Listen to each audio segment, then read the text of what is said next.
శరవేగంగా అభివృద్ధి చెందుతున్న ఆంధ్రప్రదేశ్ పారిశ్రామికవేత్తలను సాధారణంగా ఆహ్వానిస్తుందని ముఖ్యమంత్రి చంద్రబాబు అన్నారు. 2047 నాటికి ఏపీ 2 ట్రిలియన్ల ఆర్థిక వ్యవస్థగా మారేందుకు ప్రణాళికలు రూపొందించామన్నారు. నిన్న ఢిల్లీలో జరిగిన సిఐఐ వార్షిక వ్యాపార సదస్సులో సీఎం మాట్లాడారు. గడిచిన 22 నెలల్లో 22 లక్షల కోట్ల పెట్టుబడులు, 24 లక్షల ఉద్యోగాలను తీసుకురాగలిగామని అన్నారు. భారత గ్రీన్ ఎనర్జీ లక్ష్యంలో భాగంగా 160 గిగావాట్లను ఏపీలోనే ఉత్పత్తి చేసేలా ప్రణాళికలు రచిస్తున్నామని తెలిపారు. ప్రధాని మోదీ సారథ్యంలో భారతదేశంలో పురోగతి ఎవరూ అడ్డుకోలేని విధంగా సాగుతుందన్నారు. దేశానికి సరైన సమయంలో సరైన నాయకుడు లభించారన్నారు. ప్రస్తుతం అంతర్జాతీయ సవాళ్లను ఎదుర్కోవడానికి మోదీ హైదరాబాద్లో సూచించిన కీలక చర్యలను అందరూ పాటించాలన్నారు. బంగారం కొనుగోళ్లను వాయిదా వేసుకోవడం, ఇంధనాన్ని పొదుపుగా వాడుకోవడం, పబ్లిక్ రవాణాను ఉపయోగించడం, ఇంటి నుంచే పనిచేసే సంస్కృతిని అవలంబించడం, ఎరువుల వినియోగం తగ్గించడం లాంటి చర్యల్ని మోదీ సూచించారన్నారు. విదేశీ నిల్వలను పటిష్టం చేసే ఆ సూచనలకు ఆయన మిషన్ కు అనుగుణంగా ప్రతి ఒక్కరూ నడవాలన్నారు. దీనివల్ల వనరులను కాపాడుకోగలడమే కాకుండా స్వయం సమృద్ధి సాధించగలమన్నారు. మోదీ నేతృత్వంలో దేశం అగ్రస్థానానికి చేరుకోవడం, అంతర్జాతీయ శక్తిగా మారడం ఖాయమన్నారు. ప్రతి సవాలును అవకాశంగా మార్చుకోవడమే ధ్యేయమన్నారు. పరిశ్రమలు తమ విద్యుత్ను తామే ఉత్పత్తి చేసుకోవాలని, ప్రతి కుటుంబం, ప్రతి వారు బయటి వనరులపై ఇంధనం కోసం ఆధారపడటం తగ్గించాలని, యుద్ధంలో నేరుగా పాల్గొనని వారు కూడా దాని పర్యవసానాలను ఎదుర్కోవాల్సి వస్తుందన్నారు. ఇక తనకు సిఐఐతో సుదీర్ఘ అనుబంధం ఉందని చంద్రబాబు అన్నారు. సిఐఐ సహకారంతో నేను పెట్టుబడులను ఆకర్షించానన్నారు. దేశ ప్రయోజనాలు, రాష్ట్ర ప్రయోజనాలే తనకు ఎజెండా అని స్పష్టం చేశారు. ఏపీ సీఎం చంద్రబాబు నిన్న ఢిల్లీలో కేంద్ర హోంమంత్రి అమిత్ షాను కలిశారు. దాదాపు 45 నిమిషాలు కీలక చర్చలు జరిపారు. తెలుగు రాష్ట్రాల్లో రాజకీయాలతో పాటు దేశ రాజకీయ పరిస్థితులు ప్రస్తావనకు వచ్చాయి. ఆదివారం ప్రధాని మోదీ హైదరాబాద్లో చంద్రబాబు నివాసానికి వెళ్లి ఆయన కుటుంబ సభ్యులతో గడిపి ఆయనతో, మంత్రి లోకేష్తో ప్రత్యేకంగా చర్చించిన మరుసటి రోజే అమిత్ షాతో సీఎం భేటీ అవడానికి ప్రాధాన్యం ఉందని విశ్వసనీయ వర్గాలు తెలిపాయి.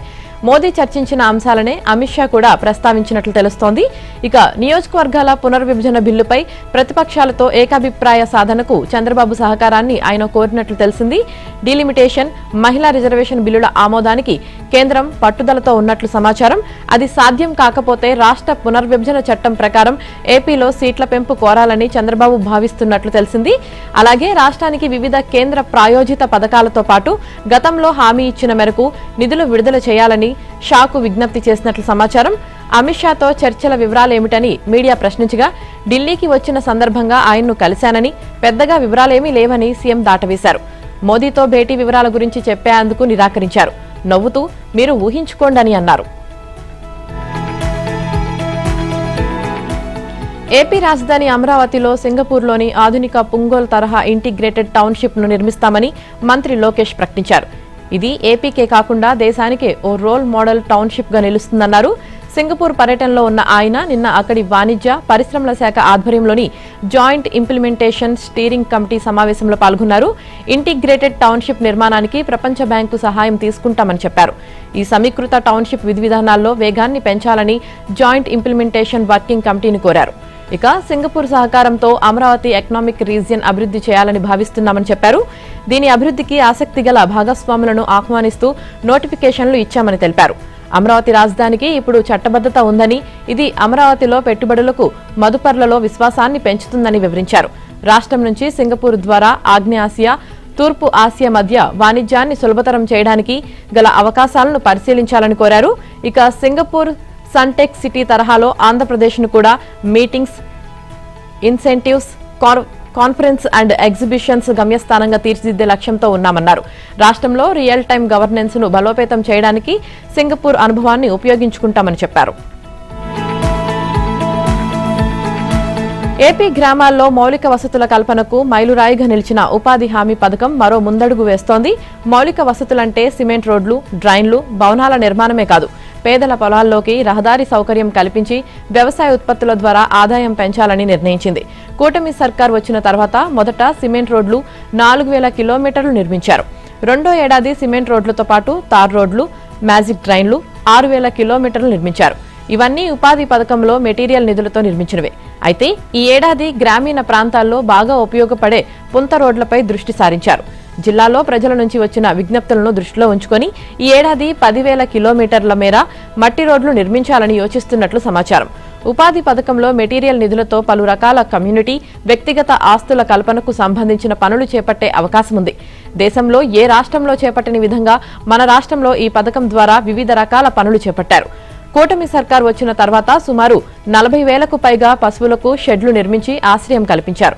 అంతేకాకుండా పంచాయతీరాజ్, గ్రామీణాభివృద్ధి శాఖ మంత్రి పవన్ కళ్యాణ్ ఆదేశాలతో మూగజీవాలకు ఎండాకాలంలో ప్రతి గ్రామంలోనూ తాగునీటికి ఇబ్బంది లేకుండా తాగునీటి తొట్టెలు నిర్మించారు.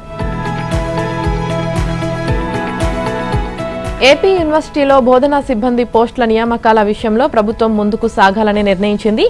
రేషనలైజేషన్, రోస్టర్, కాంట్రాక్ట్ సిబ్బంది క్రమబద్దీకరణ అంశాలపై గతంలో నమోదైన కేసులపై సోమవారం హైకోర్టులో వాదనలు జరిగాయి. ఈ కేసులను న్యాయస్థానం వేసవి సెలవుల తర్వాత మరోసారి విచారించనుంది. ఈ నేపథ్యంలో షెడ్యూల్ ప్రకారం ఈ నెల 15వ తేదీన ఇవ్వాల్సిన నోటిఫికేషన్లు ఆలస్యం అవుతాయేమోనన్న సందేహాలు వ్యక్తమయ్యాయి. అయితే న్యాయస్థానం కొత్త నోటిఫికేషన్ల జారీని నిలిపివేయాలని చెప్పినందున ఉన్నత విద్యాశాఖ ముందుకే సాగాలని నిర్ణయించింది. నిన్న సాయంత్రం అన్ని వర్సిటీల వీసీలు, రిజిస్ట్రార్లతో ఉన్నతాధికారులు వర్చువల్ గా సమావేశమయ్యారు. వర్సిటీల్లో ఖాళీల వివరాలు పంపాలని ఆదేశించారు. మంగళవారం ఆ పోస్టులతో ఉన్నత విద్యాశాఖ జీవోలు జారీ చేయనుంది. 15న వర్సిటీలు నోటిఫికేషన్లు జారీ చేస్తాయి. యూనివర్సిటీలో పనిచేస్తున్న కాంట్రాక్ట్ అసిస్టెంట్ ప్రొఫెసర్లకు ఏపీపీఎస్సీ నిర్వహించే స్క్రీనింగ్ పరీక్షలో ఏడాదికి 0.5% చొప్పున 10 ఏళ్లకు 5% మార్కులు వెయిటేజీ ఇస్తారు. ఏపీపీఎస్సీ పరీక్ష 450 మార్కులకు జరుగుతుంది. అంటే 22.5 మార్కులు కాంట్రాక్ట్ అసిస్టెంట్ ప్రొఫెసర్లకు అదనంగా వస్తాయి. ఒక పోస్టుకు 12 కంటే తక్కువ దరఖాస్తులు అందితే స్క్రీనింగ్ పరీక్ష నుంచి మినహాయింపు లభిస్తుంది. వారిని నేరుగా ఇంటర్వ్యూలకు పిలుస్తారు. ఏపీ రేషన్ షాపుల్లో రాయితీపై దాదాపు సగం ధరకే ఇస్తున్న గోధుమ పిండి నాసిరకంగా ఉంటుందని నిరసన వ్యక్తమవుతోంది. ఈ గోధుమ పిండి మైదాలా ఉంటుందంటూ దానిని తీసుకునేందుకు కార్డుదారులు ముందుకు రావడం లేదు. లక్షల రూపాయలు డీడీలు కట్టి తెస్తున్న గోధుమ పిండిని నాణ్యత లేదని కార్డుదారులు తిరస్కరిస్తుండటంతో ప్యాకెట్లు రేషన్ షాపుల్లో నిల్వ ఉండి పాడైపోతున్నాయని డీలర్లు వాపోతున్నారు.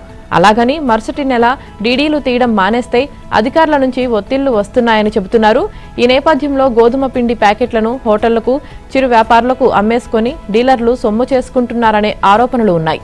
ఇక కూటమి ప్రభుత్వం వచ్చిన తర్వాత పౌర సరఫరాల వ్యవస్థను మెరుగుపరిచేందుకు అనేక చర్యలు తీసుకుంది. ఆరోగ్య కారణాల రీత్యా ఎక్కువ మంది చపాతీలు, పుల్కాలు, రోటీలు తినడానికి ఆసక్తి చూపిస్తున్నారు. ఈ నేపథ్యంలో కేంద్ర ప్రభుత్వం చాలా కాలంగా జాతీయ ఆహార భద్రతా పథకం కింద రాష్ట్రానికి నెలకు 1838 టన్నుల చొప్పున గోధుమలు కేటాయిస్తుంది. కానీ గత 5 ఏళ్లు అధికారంలో ఉన్న వైసీపీ ప్రభుత్వం కేంద్రం ఇస్తున్న గోధుమలు తీసుకోలేదు. రేషన్ కార్డుదారులకు సరఫరా చేయలేదు. దీంతో గత 5 ఏళ్లు రాష్ట్రానికి రావాల్సిన గోధుమలు వృధాగా పోయాయి. కూటమి ప్రభుత్వం అధికారంలోకి వచ్చిన తర్వాత పేదలకు పోషకాహారం అందించాలనే ఉద్దేశంతో కేంద్రం ఇస్తున్న గోధుమలు తీసుకుని దానిని పోషక విలువలతో కూడిన నాణ్యమైన చక్కీ గోధుమ పిండిగా మార్చి 1 కేజీ ప్యాకెట్లో రేషన్ షాపుల ద్వారా కార్డుదారులకు సరఫరా చేస్తుంది. రేషన్ కార్డుదారులకు నాణ్యమైన గోధుమ పిండిని సరఫరా చేసే విషయంలో పౌర సరఫరాల సంస్థ చేతులెత్తేసిందనే విమర్శలు వస్తున్నాయి. నంద్యాల జిల్లా కలెక్టర్ రాజకుమారి పాణ్యం మండలం భూపనపాడుకు భరోసాగా నిలిచారు. ఇటీవలే కలెక్టరేట్ పీజీఆర్ఎస్ లో పలు సమస్యలను గ్రామస్తులు కలెక్టర్ రాజకుమారి గనియాకు తెలిపారు. 30 ఏళ్ల సమస్యలకు 6 నెలల్లో కలెక్టర్ రాజకుమారి శాశ్వత పరిష్కారం చూపారు. ఈ సందర్భంగా కలెక్టర్ను గ్రామ పెద్దలు, మహిళలు, యువత కలిసి గజమాలలు, పసుపు, కుంకుమలతో సత్కారం నిర్వహించారు. ప్రేమాభిమానాల సూచికగా కలెక్టర్ను భూపనపాడు ఆడపడుచుగా అభివర్ణించారు. ఈ విజయం ఒక్కరి కృషి ఫలితం కాదని, ఇంజనీరింగ్ శాఖతో పాటు అన్ని విభాగాల అధికారుల సమిష్టి కృషి వల్లే సాధ్యమైందని కలెక్టర్ రాజకుమారి అన్నారు. గ్రామ ప్రజలు వ్యక్తిగత ప్రయోజనాల కంటే గ్రామ అభివృద్ధి, ఉమ్మడి సమస్యల పరిష్కారానికి ఏకమై కృషి చేయడం తనను ఎంతో ఆకట్టుకుందన్నారు. ఉత్తర శ్రీలంక తీరంలోని నైరుతి బంగాళాఖాతంలో ఏర్పడిన అల్పపీడనం రానున్న 48 గంటల్లో మరింత బలపడనుంది. భారత వాతావరణ శాఖ విపత్తుల నిర్వహణ సంస్థతో పాటు ఇతర వాతావరణ మోడళ్ల అంచనా ప్రకారం రానున్న 2 రోజుల్లో ఆగ్నేయ బంగాళాఖాతంలోకి ప్రవేశించి 16 తర్వాత అక్కడ వాయుగుండంగా బలపడనుంది. వాయువ్య దిశ నుంచి బలమైన గాలులు వీస్తున్నందున అల్పపీడనం బంగాళాఖాతంలోని తూర్పు వైపు పయనిస్తుందని ఇస్రో వాతావరణ నిపుణుడు తెలిపారు. దీని ప్రభావం కోస్తా, రాయలసీమలపై పెద్దగా ఉండదన్నారు. అక్కడక్కడ వర్షాలు పడతాయి. ఏర్పడతాయన్నారు. 16 తర్వాత వాయుగుండంగా మారునందున అండమాన్ నికోబార్ దీవులు, అండమాన్ సముద్రం పరిసరాల్లోకి నైరుతి రుతుపవనాలు ముందుగానే ప్రవేశించేందుకు అనుకూల వాతావరణం ఏర్పడుతుందని నిపుణులు వివరించారు.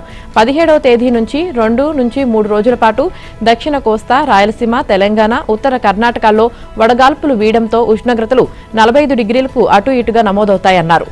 ఇక ఈ వారం చివరి నాటికి అంటే 17వ తేదీ కల్లా అండమాన్ నికోబార్ దీవులు, అండమాన్ సముద్రం, దక్షిణ బంగాళాఖాతంలోకి నైరుతి రుతుపవనాలు ప్రవేశిస్తాయని భారత వాతావరణ శాఖ నిన్న రాత్రి ప్రకటన విడుదల చేసింది. సాధారణంగా మే 20 నాటికి అండమాన్ నికోబార్ దీవులను రుతుపవనాలు తాకాలి. అల్పపీడనం ప్రభావంతో ఇవాళ కోస్తా జిల్లాలో పిడుగులతో కూడిన తేలికపాటి వర్షాలు కురిసే అవకాశముందని విపత్తుల నిర్వహణ సంస్థ తెలిపింది. ప్రధాని నరేంద్ర మోదీ తనను కలవమని చెప్పింది కేంద్ర ప్రభుత్వంతో మాత్రమేనని ముఖ్యమంత్రి రేవంత్ రెడ్డి స్పష్టం చేశారు. అది కూడా రాష్ట్ర అభివృద్ధి కోసమేనని తేల్చి చెప్పారు. దాన్ని వేరే విధంగా అర్థం చేసుకున్నారంటే అది వారి అవగాహన లోపమని సీఎం వ్యాఖ్యానించారు. అభివృద్ధి విషయంలో కేంద్ర ప్రభుత్వం తెలంగాణకు సహకరించాలని తాను కోరారని గుర్తు చేశారు. ప్రధాని కూడా అదే ఉద్దేశంతో స్పందిస్తూ కేంద్రంతో కలవాలని ఆహ్వానించారని, అందులో ఎలాంటి రాజకీయాలకు తావులేదని స్పష్టం చేశారు. అభివృద్ధి ఒక్కరితోనే సాధ్యం కాదని, కేంద్రంతో కలిసి పనిచేస్తేనే అభివృద్ధి సాధ్యమవుతుందన్న భావనతోనే మోదీ అలా అన్నారని తెలిపారు. ఆదివారం హెచ్ఐసిసిలో ఏర్పాటు చేసింది అధికారిక కార్యక్రమమని చెప్పారు. అభివృద్ధి సంక్షేమంలో కేంద్రంతో కలిసి వెళ్లేందుకు తమకు ఎలాంటి అభ్యంతరం లేదన్నారు. నిన్న రేవంత్ రెడ్డి తన నివాసంలో మీడియా ప్రతినిధులతో చిట్చాట్గా మాట్లాడారు. ఇక కేంద్రం నుంచి ఆశించిన స్థాయిలో సహకారం లేదని, రాష్ట్ర ప్రభుత్వం ప్రతిపాదించిన పలు ప్రాజెక్టులకు ఆమోదం రావడం లేదని చెప్పారు. గత 10 ఏళ్లలో కేసీఆర్ కేంద్రాన్ని ఏమీ అడగలేదని, పైగా నిధులు వద్దని, ప్రేమ చాలంటూ మెదక్ సభలో మోదీతో కేసీఆర్ అన్నారని గుర్తు చేశారు. దేశ ప్రజలు ఏడాది పాటు బంగారం కొనొద్దని, పెట్రోల్, డీజిల్ వినియోగాన్ని తగ్గించాలని, విమానం ఎక్కొద్దంటూ మోదీ పిలుపునివ్వడాన్ని రేవంత్ తీవ్రంగా తప్పుబట్టారు. ఇక కేంద్రం వైఫల్యాన్ని కప్పిపుచ్చుకోవడానికి ప్రజలపై నిషేధం విధిస్తారా అని ఆగ్రహం వ్యక్తం చేశారు. సంక్షోభం పీకల మీదకు వచ్చాక మోదీ ప్రజలకు పొదుపు మంత్రం ఉపదేశిస్తున్నారని మండిపడ్డారు. విదేశాంగ విధానంలో ప్రతిపక్షాల సూచనలను తీసుకోకుండా అహంకారంతో వ్యవహరించి దేశాన్ని సంక్షోభంలోకి నెట్టారన్నారు. తెలంగాణ ప్రజలను గాలి తిని గాల్లో బతకమని మోదీ చెప్పి వెళ్లారని ఎద్దేవా చేశారు. బీజేపీకి సంక్షోభాలు సృష్టించడమే తప్ప మేనేజ్ చేయడం చేతకాదన్నారు. రాహుల్ గాంధీ గత 6 ఏళ్లుగా చెబుతున్న విషయాన్నే ఇప్పుడు కేంద్రం చెబుతుందని వ్యాఖ్యానించారు.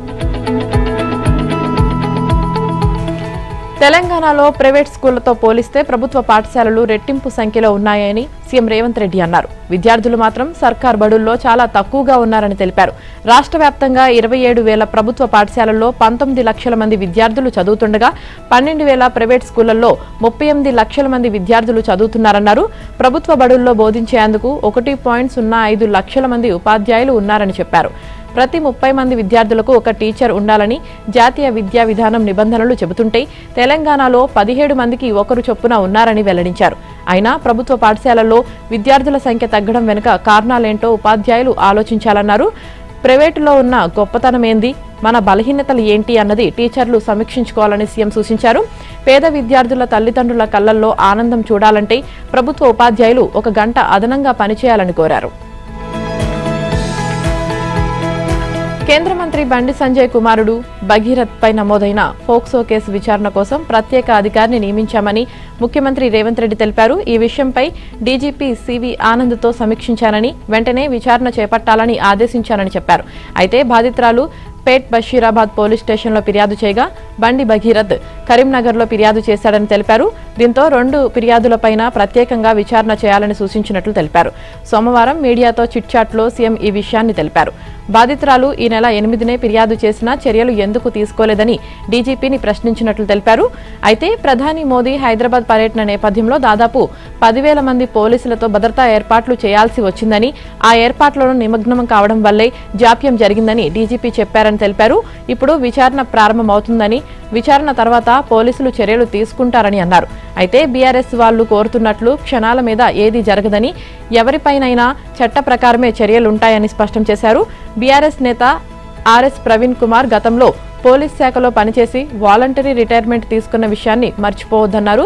భగీరథ్ పై ఫిర్యాదు తీసుకొని కేసు నమోదు చేసింది పోలీసులేనని, ఈ విషయం ప్రవీణ్ కుమార్ కు తెలియదా అని ప్రశ్నించారు.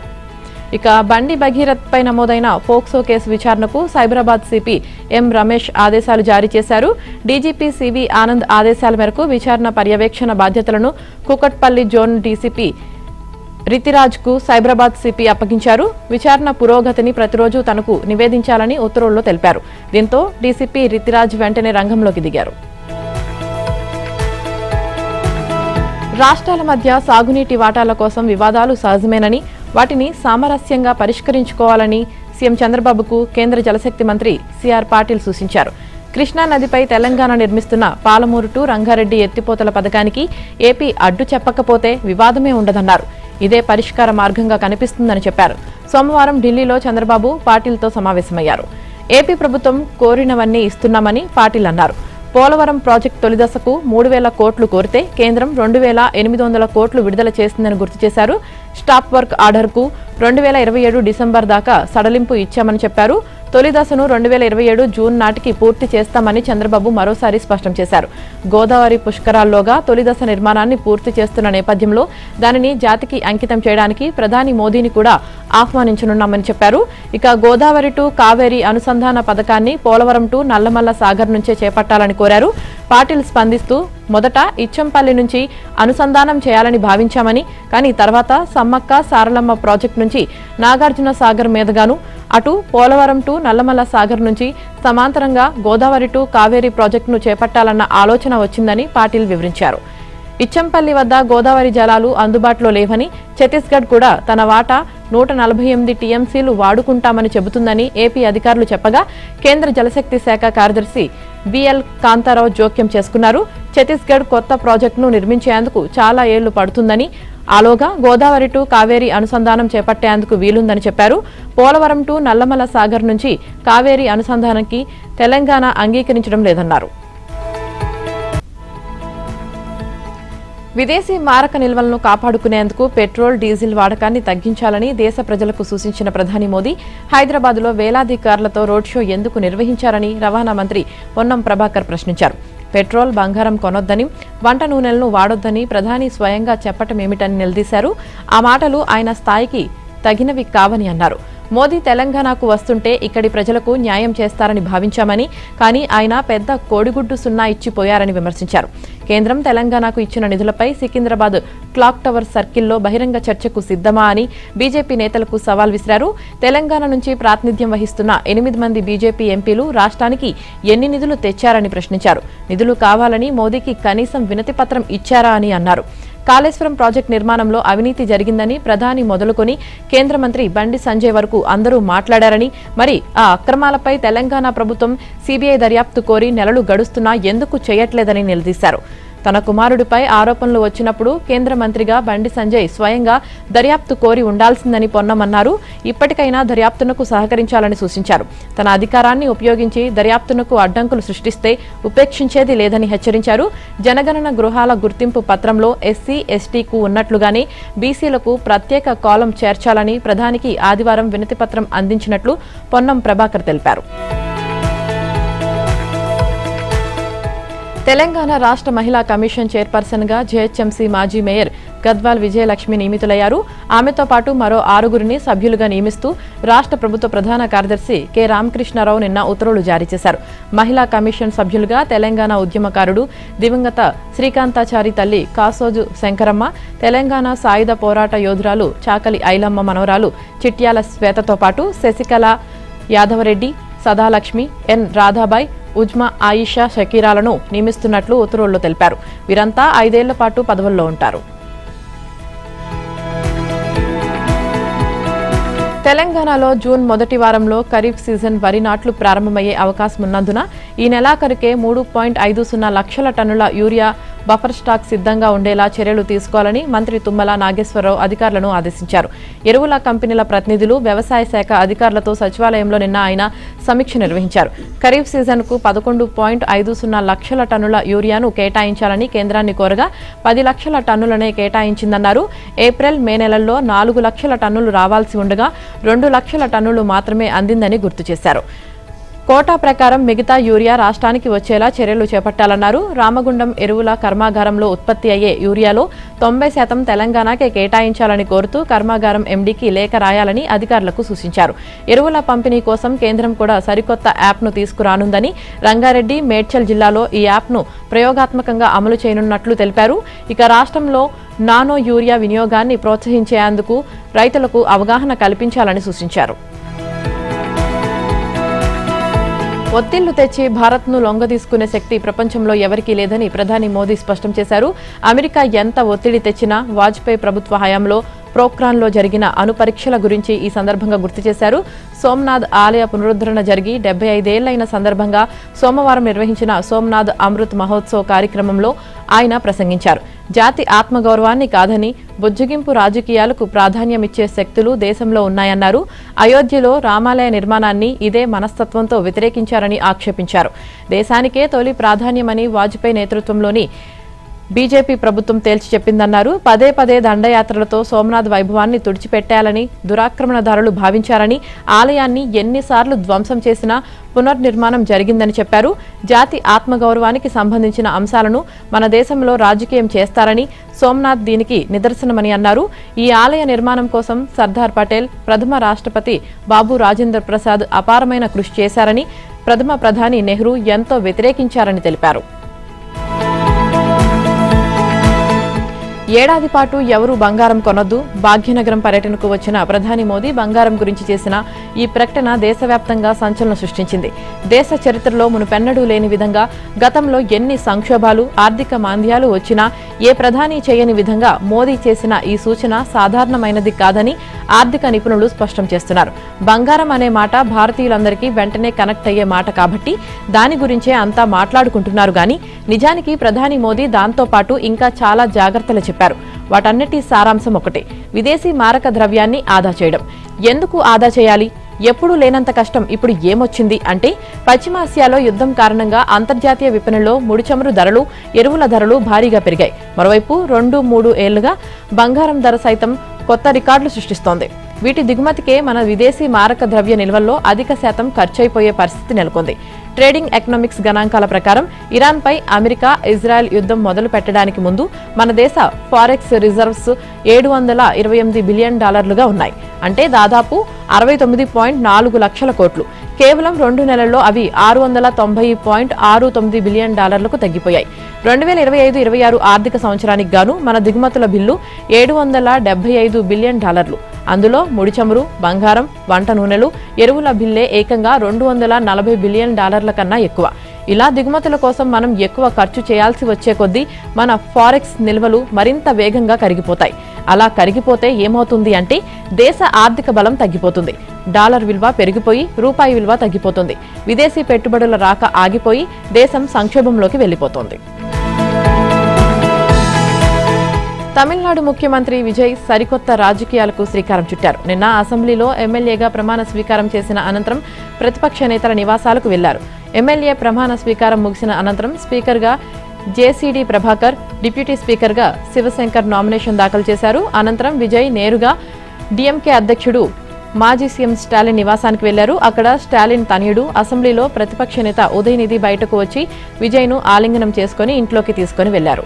అనంతరం సమావేశాలు బయటకు వచ్చిన వరకు స్టాలిన్ విజయ్ను ఆత్మీయ లింగనం చేసుకుని చెయ్యి పట్టుకుని సోఫా వద్దకు తీసుకువెళ్లారు. ఈ సందర్భంగా స్టాలిన్ కు శాల్వా కప్పి పుష్పగుచ్చమిచ్చి సత్కరించారు. అనంతరం స్టాలిన్ విజయ్ కు శాల్వా కప్పి సత్కరించారు. ఈ ఇద్దరు నేతలు 5 నిమిషాలకు పైగా చర్చించుకున్నారు. ఈ భేటీలో ఉదయనిధి కూడా పాల్గొన్నారు. అనంతరం ఉదయనిధి బయట వరకు వచ్చి సీఎం విజయ్ కు వీడ్కోలు పలికారు. స్టాలిన్ తో భేటీ అనంతరం ఎండీఎంకే అధినేత వైగో నివాసానికి కూడా విజయ్ వెళ్లారు. ఆయనతో 10 నిమిషాల పాటు భేటీ అయ్యారు. అదేవిధంగా పీఎంకే అధ్యక్షుడు అనుభమని, ఎన్టీకే నేత సీమాన్ తదితరుల నివాసాలకు కూడా వెళ్లిన విజయ్ మర్యాదపూర్వకంగా వారిని కలిశారు. ఇక తమ భేటీ అనంతరం స్టాలిన్ ఎక్స్లో స్పందించారు. విజయ్ తనను మర్యాదపూర్వకంగా కలుసుకున్నారని, కొన్ని సలహాలు, సూచనలు చేశానని తెలిపారు. ఎండీఎంకే నేత వైగో విడుదల చేసిన ప్రకటనలో విజయ్ అన్నాదురైని తలపిస్తున్నారని వ్యాఖ్యానించారు. ఎన్నికల అనంతరం విజయ్ ఒక గొప్ప నాయకుడిగా ఎదిగారన్నారు. కక్షపూరిత రాజకీయాలకు పెట్టింది పేరైన తమిళనాట అధికారంలో ఉన్న వారికి ప్రతిపక్షంలో ఉన్న వారికి మధ్య నిత్యం ఘర్షణలు జరుగుతూనే ఉండేవి. అలాంటి రాష్ట్రంలో మాజీ ముఖ్యమంత్రిని, విపక్ష పార్టీల నాయకులను వారి నివాసాలకు వెళ్లి మరీ కలుసుకోవడం సీఎం విజయ్ సరికొత్త సంప్రదాయానికి తెరదీశారన్న చర్చ సాగుతోంది. తమిళనాడు ప్రతిపక్ష హోదా కూడా కోల్పోయిన అన్నాడీఎంకే పార్టీలో సంక్షోభం నెలకొంది.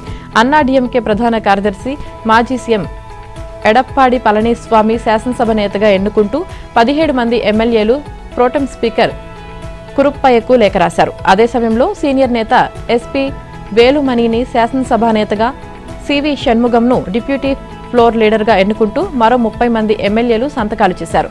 దీంతో అన్నాడీఎంకేలో చీలిక ఏర్పడటం ఖాయమని తెలుస్తోంది.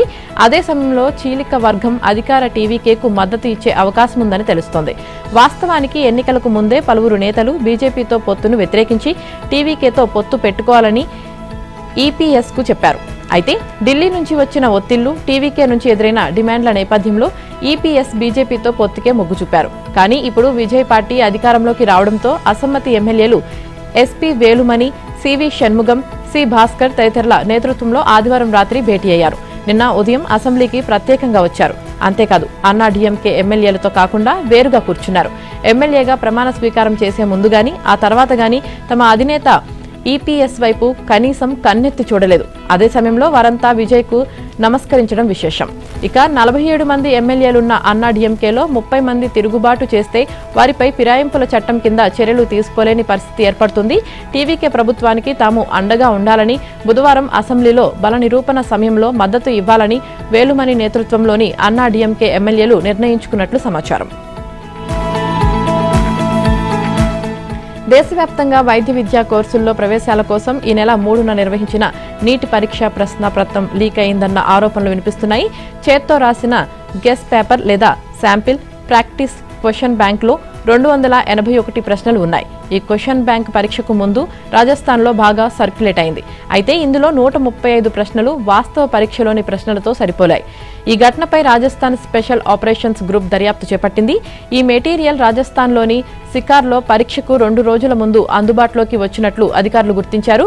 దీన్ని విద్యార్థులకు 20,000 నుంచి 2 లక్షల వరకు విక్రయించినట్లు తెలిపారు. ఇందులో బయాలజీ ప్రశ్నలు 90, కెమిస్ట్రీ ప్రశ్నలు 45 ఉన్నట్లుగా గుర్తించారు. నీట్ మొత్తం 720 మార్కులకు కాగా ఈ ప్రశ్నలు 600 మార్కులతో సమానమని చెబుతున్నారు. అయితే ఈ ప్రశ్నలు యాదృచ్ఛికంగా ఒకే మాదిరిగా ఉన్నాయా లేక ఎవరైనా పేపర్ లీక్ చేశారా అనే అంశంపై అధికారులు దర్యాప్తు చేస్తున్నారు. ఈ ప్రాక్టీస్ పేపర్ కేరళలోని ఓ వైద్య కళాశాలలో చదువుతున్న ఎంబీబీఎస్ విద్యార్థికి చెందిందని గుర్తించారు. అతను మే 1న సికార్లోని తన స్నేహితుడికి ఈ మెటీరియల్ ఇచ్చాడని, ఆ తర్వాత అది పీజీ వసతి గృహాలు, కోచింగ్ నెట్వర్క్లు పరీక్షకు సిద్ధమవుతున్నట్లు విద్యార్థులకు చేరిందని వెల్లడించారు. ఇక ఈ ఘటనపై నేషనల్ టెస్టింగ్ ఏజెన్సీ స్పందించింది. పరీక్ష జరిగిన 4 రోజుల తర్వాత ఈ సమాచారం తెలిసిందని చెప్పింది. ఈ విషయాన్ని పారదర్శకంగా పరిశీలించి పూర్తి వివరాలను వెల్లడిస్తామని వివరించింది. పశ్చిమ బెంగాల్లో ప్రత్యేక సమగ్ర సవరణ ప్రక్రియ ద్వారా ఓట్లు తొలగించిన వ్యవహారంలో మమతా బెనర్జీ ఇతరులు వేసిన పిటిషన్లపై సుప్రీంకోర్టు కీలక నిర్ణయం వెల్లడించింది. తాజాగా మళ్లీ పిటిషన్లు వేసేందుకు వారికి అత్యున్నత న్యాయస్థానం అవకాశం కల్పించింది. 31 అసెంబ్లీ స్థానాల్లో సర్లో తొలగించిన ఓట్ల కంటే గెలుపు మార్జిన్ తక్కువగా ఉందని, దీనివల్ల తమకు నష్టం జరిగిందన్న టీఎంసీ వాదనలను కోర్టు పరిగణలోకి తీసుకుంది. కాగా గెలుపు మార్జిన్ తొలగించిన ఓట్ల కంటే తక్కువగా ఉంటే అప్పుడు కోర్టు పరిశీలిస్తుందని గతంలోనే న్యాయమూర్తి జస్టిస్ జోయ్ మాల్యా బాగ్చి వ్యాఖ్యానించారు. అదే విషయాన్ని నిన్న విచారణ సందర్భంగా న్యాయమూర్తులు జస్టిస్ సూర్యకాంత్, జస్టిస్ జోయ్ మాల్యా బాగ్చి ధర్మాసనం ముందు TMC MP senior advocate Kalyan Banerjee ప్రస్తావించారు. ఓ నియోజకవర్గంలో 5,550 ఓట్లను తొలగించారని, అక్కడ తమ అభ్యర్థి 862 ఓట్ల తేడాతో ఓటమి పాలయ్యారని కోర్టు దృష్టికి తీసుకువచ్చారు. ఇలాంటి స్థానాలు 31 ఉన్నాయని తెలిపారు. రాష్ట్రంలో బీజేపీ, టీఎంసీల మధ్య మొత్తం ఓట్ల తేడా 32 లక్షలు ఉండగా తొలగించిన ఓట్లపై 35 లక్షలకు పైగా పిటిషన్లు వచ్చాయన్నారు. ఈ వాదనలు పరిగణలోకి తీసుకున్న ధర్మాసనం తాజాగా పిటిషన్లు దాఖలు చేయవచ్చని చెప్పింది.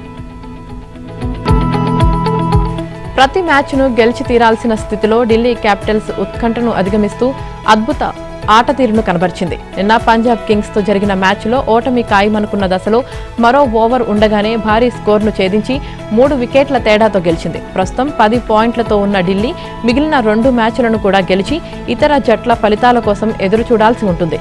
ఇక ఆరంభంలో జైత్రయాత్ర సాగించిన శ్రేయాస్ సేనకిది వరుసగా 4వ ఓటమి. ముందుగా పంజాబ్ 20 ఓవర్లలో 5 వికెట్లకు 210 పరుగులు చేసింది.